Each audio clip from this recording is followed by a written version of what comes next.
if the experiments and the measurements that we conduct show us something unexpected, this would demand to completely change the way how we theoretize science right now.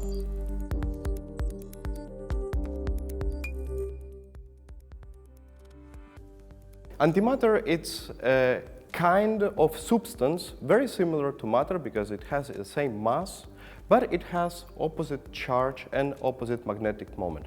What does this mean? This means that there are also atoms, particles, which are the same as the matter ones, but some of their properties are exactly the opposite. For instance, if we have the electron, which has the negative charge and it forms atoms together with the protons and the neutrons, we have the positron, which has absolutely the same mass but the opposite charge, so it's positively charged. Together with antiprotons and antineutrons, we can form anti-atoms, and that would be actually the antimatter, the substance of antimatter. Antimatter, it's very scarce in our universe, and the reason for that is that antimatter, when it's in contact with normal matter that is surrounding us, it annihilates. What does this mean? It means that when they come together, they simply transform into different kind of particles or energy. So it disappears, both the antimatter and the same amount of matter. In order to be able to manipulate, measure, and making research with antimatter, what we need to have is to isolate it completely from the surrounding matter.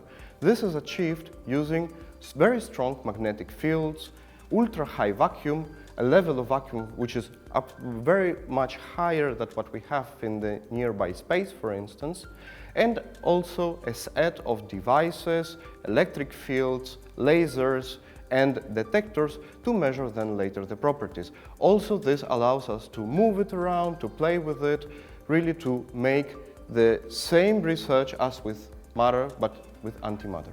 So far, most of the measurements that we have in the way how we understand physics, nature, rely on measurements on matter, because this is what we have around.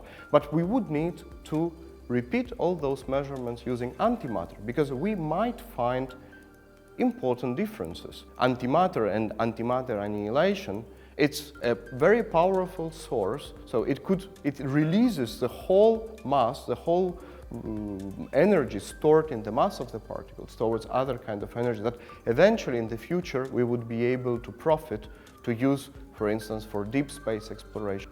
At the same time, the possibility of how we should manipulate it, how we should store it and keep it for longer times, that probably would lead us to be able to use it as a fuel in the long term.